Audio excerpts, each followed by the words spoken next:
Hello guys, welcome back to my new video. મિત્રો, સ્વાગત કરું છું આજના વિડીયોમાં. મિત્રો, અગાઉ આપણે ટોટલ 3 ભાગ વિજ્ઞાન મેળાના આપણી ચેનલ પર મૂકેલા છે. દર વર્ષે એક શાળાકીય પ્રવૃત્તિમાં એક વિજ્ઞાન મેળો આવતો હોય છે અને આ વર્ષે 2025માં જે વિજ્ઞાન મેળો છે એ અંકુર સ્કૂલ ખાતે યોજાવા જઈ રહ્યો છે. બતાવું તમને કેટલી કૃતિઓ છે. બાળકોએ જે બાળ વૈજ્ઞાનિક છે દર વર્ષે કંઈક ને કંઈક નવું ઇનોવેશન કરતા હોય છે. વૈજ્ઞાનિક ઢબે જીવન જરૂરિયાતમાં અથવા તો વૈશ્વિક લેવલે કયા પ્રકારના અથવા તો દેશ લેવલે કયા પ્રકારના પરિવર્તનો લાવવા જોઈએ અને એ લોકો પાસે પડેલો જે આઈડિયા છે એ આઈડિયા મોડેલ સ્વરૂપે, પ્રયોગો સ્વરૂપે, કૃતિ સ્વરૂપે એ લોકો રજૂ કરતા હોય છે. ખરેખર એક આનંદનો વિષય પણ છે અને કંઈક નવું જે બાળકોની અંદર પડેલી વિચારણા છે એને અમલમાં લાવવાની પણ કંઈક બાબત થઈ શકે. કારણ કે બાળકો પાસે પડેલો જે આઈડિયા છે એ ઇનોવેટિવ હોય છે. જે સામાન્ય માણસ નથી વિચારતા હોતા એ વૈજ્ઞાનિક વિચારતો હોય છે, વૈજ્ઞાનિક રીતે કામ કરતો હોય છે. પોતાની જે બુદ્ધિ ચાતુર્ય છે એમનો વિશેષ ને વિશેષ એ ઉપયોગ કરે છે, જેથી કરી અને આજના વિજ્ઞાન મેળાની અંદર કેટલી જે અગાઉ આપણે વિજ્ઞાન મેળોના 3 પાર્ટ છે એ મૂકેલા જ છે. જોશો એની અંદર જે કૃતિઓ હવે આ વર્ષે બાળકો શું નવું લઈ આવ્યા છે, કઈ નવી કૃતિઓ રજૂ કર્યા છે. ટોટલ 5 વિભાગો છે. આ 5 વિભાગોની અંદર જે કૃતિઓ રજૂ થઈ છે એ હું તમને બતાવું એટલે ખૂબ જ મજા પડશે. મિત્રો, આ જે છે શિવકુંજનો પટાંગણ છે અને અહીંયા આ જે હોલ છે, આ હોલની અંદર આ રીતે કૃતિઓ ગોઠવવામાં આવી છે જે કોઈ પણ પાર્ટિસિપેટ વિદ્યાર્થીઓ છે એના માટે કરીને. ચારે બાજુ ટેબલ્સ રાખ્યા છે. ટેબલની ઉપર જે કંઈ પણ પાર્ટિસિપેટ વિદ્યાર્થીઓ છે એની કૃતિ રાખી છે અને સાથે બેઠવા માટે કરી અને ચેરની વ્યવસ્થા કરી છે. હવે જેટલા પણ વિભાગો છે આ તમામ વિભાગની અંદર આવેલી કૃતિઓ કઈ શાળાએ અને કયા વિદ્યાર્થીઓએ કેટલી મહેનત કરી છે, સાથે શું ઇનોવેટિવ કર્યું છે, આ તમામ માહિતી એક પછી એક તમામ વિદ્યાર્થીઓની મુલાકાત કરીએ. ચાલો મિત્રો, તો શરૂઆત કરીએ. સૌથી પહેલી કૃતિ શ્રી માધ્યમિક શાળા માંગરોળ, વિભાગ 1 છે. કૃતિનું નામ છે પાક સંરક્ષણ માટેની ગન. વાહ, અહીંયા તો રિઝવાન સાહેબનો ફોટો લાગે. હે, રિઝવાન સાહેબનો ફોટો છે? વાહ, સરસ. મિત્રો, દરેક વિજ્ઞાન મેળાની અંદર કંઈક આવી પ્રકારે આપણે ગન જોતા હોઈએ છીએ. સૌથી પહેલું જ આપણને ધડાકા મળ્યા છે. બરાબર, કેવી રીતે કામ કરે છે ભાઈ આ?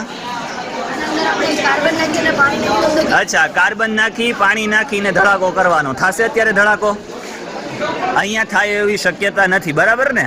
કારણ કે બહાર અવાજ આવી શકે એટલા બધા અને આજુબાજુના છોકરાઓ છે બધા વયા જાય એમ છે, કેમ કે તે ગન જ એવડી મોટી બનાવી. સરસ. ચાલો નેક્સ્ટ, બીજી કૃતિ છે વિભાગ 1 ની અંદર ટકાઉ ખેતી. કૃતિનું નામ છે automatic water supply system.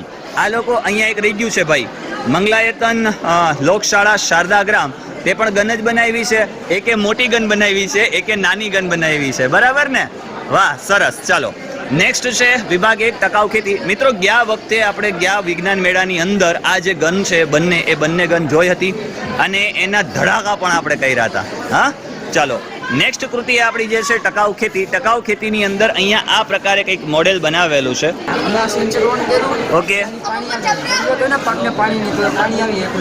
Okay, sensor on કરવાથી સીધું આ નળીમાંથી એ પાણી આવશે અને એ પાણી પિયત માટે જશે, બરાબર ને? ઓકે, ઓટોમેટિક બંધ થઈ જશે. એટલે ખેતરની અંદર પાણી પીવડાવી દે ત્યાર પછી એ શું થઈ જાય? ઓટોમેટિક બંધ થઈ જાય, બરાબર? ઓકે. અચ્છા, રાત્રિ દરમિયાન આપણે પાણી વાળવા માટે એને હેરાન થવું પડે છે, એ ન થવું પડે એના માટે કરીને આ એક પ્રોજેક્ટ તૈયાર કર્યો છે. એવું જ છે ને? એક્સપીડી શાહ હાઈસ્કૂલ મકતુપુર. ગુજરાતની અગત્યની ઘઉંની જાતો, અહીંયા ઘણી બધી ઘઉંની જાતો છે. ખેડૂત ભાઈઓ માટે કરી અને કહેવાય ને કે વરદાન સ્વરૂપ બની શકે. J11, GG13, GG20, GG23, GG25, GG38 મગફળી છે. અહીંયા છે GW1139. આમણે જે છે એ મસ્ત મજાનું અહીંયા ખેતર છે, ટ્રેક્ટર છે. ત્યાર પછી આ શું છે? કટર મશીન છે. આ પ્રકારે એમણે એક અગત્યની ઘઉંની જાતો માટે કરીને આ બતાવ્યું છે. આ શું થશે હવે બતાવો ચાલો. આ ઘઉં લડવાનું એટલે ઘઉં કાઢવાનું મશીન. ઓકે. આ ઘઉંની ટાંકી. હા. ઘઉં નીકળે. ઓકે. તો હાલ અત્યારે જે ચાલી રહ્યા છે એ જ મશીન છે ને આ? કે તમે આની અંદર કંઈક નવું બનાવ્યું છે, કંઈક ઇનોવેશન કર્યું છે? એવું કશું કર્યું નથી. આ માત્ર એક મોડેલ બતાવ્યું છે ઘઉંનો. મેઇન પ્રોજેક્ટ તો આપણે ઘઉંની જાતો જ છે ને? ઓકે, સરસ. ચાલો મિત્રો, ઘઉંની જાતો માટે કરી અને એક આ પ્રોજેક્ટ આપણે જોયો. ત્યાર પછી MEW હાઈસ્કૂલ માંગરોળ. અને શું છે કૃતિનું નામ બેટા? Automatic plan watering sensor.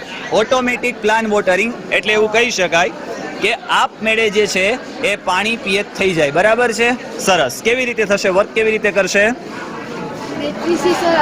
Sensor ચાલશે. બેટરીથી સેન્સર ચાલશે. આયા સેન્સર રિલે મોડ્યુલ ને સેન્સર પહોંચાડશે. ઓકે. આ મોટર પંપ ચાલશે ને. આ કૂવો છે? હા, કૂવો છે. સરસ. જ્યારે પાણીનું લેવલ જ્યારે કે સૂકી માટી છે, હા, તો સર ઓટોમેટિક તો પાણી ચાલુ થઈ જાય. ઓકે. જેવી નીલી માટી આવે તો ઓટોમેટિક પાણી બંધ થઈ જાય. બરાબર છે. ચાલો, નેક્સ્ટ સ્કૂલ છે NB Shaikh secondary school Mangrol. બાળ વૈજ્ઞાનિક કલા પ્રદર્શન 2026 કુદરતી ખેતી સલામતી ખેતી. ચાલો, અહીંયા આપણને આ પ્રમાણે મોડેલ બતાવવામાં આવ્યું છે. ક્યાં છે ભૈયા અહીંયા બાળકો? કિધર ગયા? તો માટે કરીને ખાસ આપણે અગાઉ પણ ઘણાના ખેતરોની અંદર જોતા હોઈએ છીએ. અને જે ખેડૂત ભાઈઓ છે એને ખ્યાલ જ હશે કે ફરતે જે છે એ વાડ કરી દેવામાં આવે. શેની વાડ કરવામાં આવે? તો કે ઘણી વખતે રોંજણા છે, ત્યાર પછી ભૂંડ છે, અથવા તો કોઈ પ્રાણીઓ છે એ પાકને નુકસાન કરે છે. એની જગ્યાએ આ પ્રકારે ફરતે જો કરી દેવામાં આવે એટલે કે ઇલેક્ટ્રિક વાડ કરી દેવામાં આવે, જેને આપણે ઝટકા મશીન તરીકે ઓળખીએ છીએ. આ ઝટકા મશીનની એક આપણને અહીંયા કૃતિ જોવા મળી. ત્યાર પછી નેક્સ્ટ કૃતિ. વાહ, સરસ. અહીંયા તો પવન ચક્કી ને બાળકો છે તો નહીં, પરંતુ એવું સમજી શકાય કે આ જે છે એક સિટી, સમજી લો ને, સિટી બનાવી છે. હવે કચરાનું વ્યવસ્થાપન છે એટલે સ્વાભાવિક છે કે સૂકો કચરો અને ભીનો કચરો. કચરાની વાત આવે અને આપણે પાછળ હોઈએ એવું તો બને જ નહીં. કારણ કે માંગરોળની અંદર જે કચરાની પરિસ્થિતિ છે તમને બધાને ખબર છે. જો કે વિજ્ઞાન મેળામાં હું માંગરોળને સાથે નથી લેતો, બટ કહેવાનું મતલબ એવું છે કે જો આપણે આપણી જાતે કચરાનું વ્યવસ્થાપન કરીએ, જેમ કે લીલી પેટી છે, સફેદ પેટી છે, બ્લુ પેટી છે, આ જેટલી પેટીઓ છે એનો અલગ અલગ કચરો આપણે અલગ અલગ પેટીમાં નાખીએ અને જ્યાં ત્યાં કચરો ન ફેંકીએ, અને જેથી કરીને ગામ સ્વચ્છ રહે, શહેર સ્વચ્છ રહે અને સાથે આપણો જિલ્લો અને દેશ પણ સ્વચ્છ રહે. વિભાગ 2. આ વિભાગ 1 હતું. હવે આપણે આવી ગયું છે વિભાગ 2. વિભાગ 2 નું કચરાનું વ્યવસ્થાપન અને પ્લાસ્ટિકના વિકલ્પો. વેસ્ટ પ્લાસ્ટિક બોટલમાંથી બેસ્ટ વોટર બેગ કઈ રીતે બનાવી શકાય? ચાલો, કેવી રીતે બનાવી શકાય? દોસ્તી બોલો, બિંદાસ. ગમે ત્યાંથી દુકાનોમાંથી ગમે આ કચરામાં હોય બોટલ લઈ સાફ કરવાની. બરાબર. એલ્યુમિનિયમ ફોઇલ હોય, બોયા હોય, એવું રીતનો કોઈ પણ પ્રકારની પ્લાસ્ટિક બોટલને ઉપર રિસાયકલિંગ કરી ઉપર ચડાવી અને વીટી દેવાની. વાહ, આને તો સોનાની કરી નાખ્યો, પણ ગોલ્ડન કરી નાખ્યું. વાહ, 24 કેરેટ. ભાઈ 24 કેરેટ છે. ચાલો આગળ. પછી આની સજાવટ કરવી હોય તો આ રીતે સજાવટ કરીએ અને અંદર પાણી નાખીએ એટલે ઠંડુ રહે. એવું? અંદર જવાનું. અચ્છા. ચાલો, ખાલી વોટર બોટલ જ બનાવી છે. સરસ. ચાલો મિત્રો, હું જ બધું એક્સપ્લેન કરી દઉં છું, નહીંતર બનશે એવું કે જો બધી આટલી કૃતિઓ છે, જો એ કૃતિઓને એક પછી એક બધાને એક્સપ્લેન કરવા જઈશ ને તો ખાસો સમય નીકળી જશે અને લગભગ 1 વાગ્યા સુધીનો જ આપણી પાસે સમય વધ્યો છે. ચાલો, નેક્સ્ટ આપણે કૃતિ જોઈએ. Waste management Mangrol food court. Domino's છે, KFC છે. ઘણી વખતે ચાલો ડોમિનોઝ અને KFC જ નહીં, કોઈ પણ એવો ફૂડ કોર્ટ લઈ લો કે જે સામાન્ય રીતે આપણા માંગરોળની અંદર જ છે. હવે એ જે કચરો છે એ કચરો અહીંયા ડ્રાય વેસ્ટ છે, સૂકો કચરો છે અને ભીનો કચરો છે. આ બંને કચરામાંથી જે સૂકો કચરો છે એ અહીંયા આ લોકોએ આ રીતે બતાવ્યું છે. એક અલગ બોક્સ, 2 બોક્સ મૂક્યા છે. ત્યાર પછી એ કચરો જે સૂકો કચરો છે એ અહીંયા જશે, એટલે કે ક્રશ થશે. ક્રશ થઈ અને ત્યાર પછી ક્રશ જ થશે ને, આમાં ક્રશ થશે અને ત્યાર પછી એ ક્યાં જશે? રસ્તો બનાવવામાં અને ડામર માટે અને પ્લાસ્ટિક એના માટે કામ લાગશે. જ્યારે ભીનો કચરો છે એમાં બાયોગેસ પ્લાન્ટ બનશે. આ જે ગેસ પ્લાન્ટ છે એની અંદર જે વધેલો કચરો છે એ ખેતીમાં ઉપયોગ થશે અને જે છે એને ઇલેક્ટ્રિસિટીમાં ઉપયોગ કરી શકાશે. વાહ, ખૂબ સરસ. ચાલો નેક્સ્ટ સરમણભાઈ મારું હાઈસ્કૂલ ગામ નગીચાણાના વિદ્યાર્થીઓ છે. અને કૃતિનું નામ શું છે બેટા? પ્લાસ્ટિકમાં ધૂળમાંથી રસ્તો નથી બનાવવાનો ને, પ્લાસ્ટિકમાંથી રસ્તો બનાવવાનો છે ને. વાહ, સરસ. ચાલો, અહીંયા પ્લાસ્ટિકમાંથી રસ્તો કેવી રીતે બની શકે એ આપણે જોઈ લઈએ. કેવી રીતે બનશે?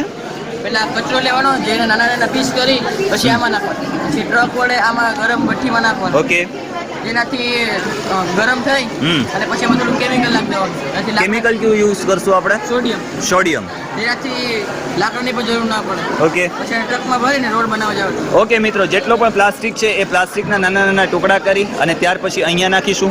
અહીંયા આવશે, ત્યાર પછી એ સોડિયમ કેમિકલ સાથે એડ કરી અને એ રસ્તો ટ્રકમાં જશે, એ ડામર ટ્રકમાં જશે અને આ રીતે રસ્તો બનાવવામાં કામ લાગશે. ચાલો. મારું નામ છે કુલાલા મુદસ્સર. જોશથી બોલજો. મારું નામ છે કુલાલા મુદસ્સર. હું MMEW હાઈસ્કૂલમાં માંગરોળમાંથી આવું છું.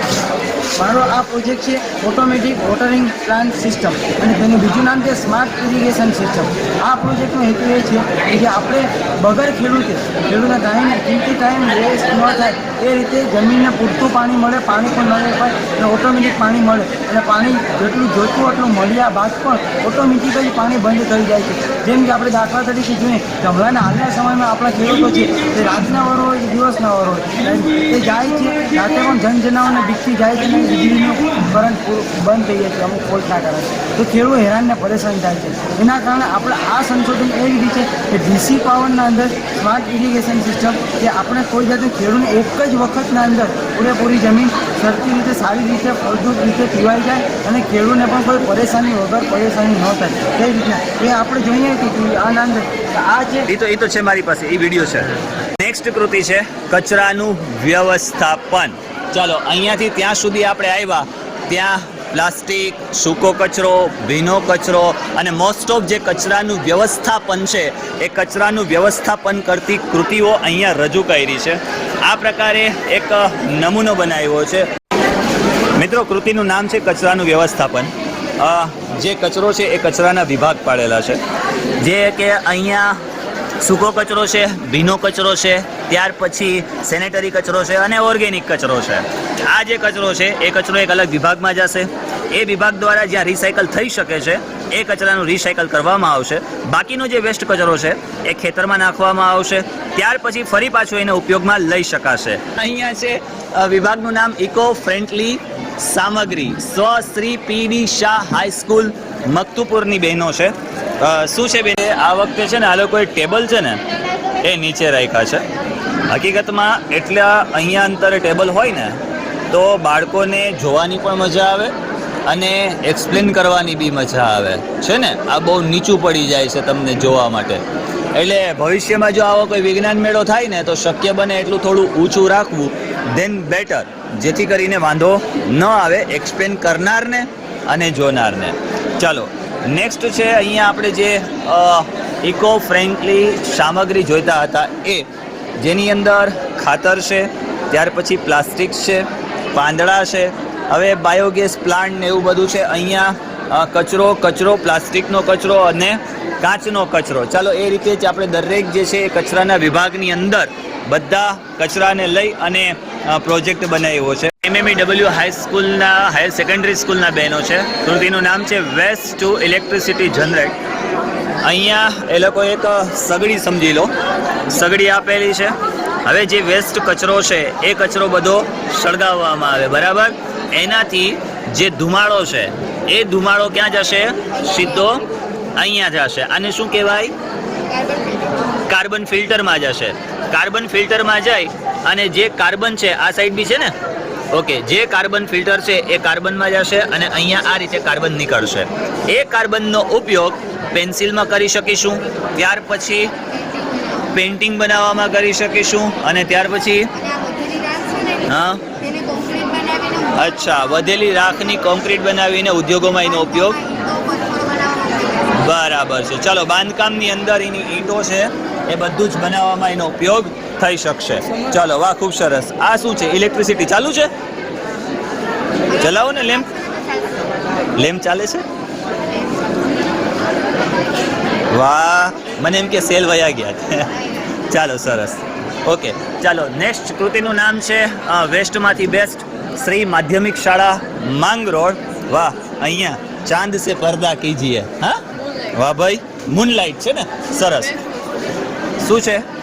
આજે આપણા ઘરમાં કોઈ પણ વેસ્ટ વસ્તુ પડી હોય હા. એ નકામી વસ્તુને આપણે કચરાના ડબ્બામાં નાખીએ હા. એ માટે આપણે એનો ઉપયોગ કરવો એ સારી વસ્તુ છે. આપણે શોપીસ માટે બનાવ્યું છે. હા. આ છે મૂનલાઇટ. જે મૂનલાઇટને અમે કાર્ડબોર્ડનો બેઝ બનાવ્યો છે અને એમાં લાપી નાખી છે. લાપીને આ ડિઝાઇનિંગ તમને દેખાય છે ને, આ ડિઝાઇનિંગ આનો હેતુ શું?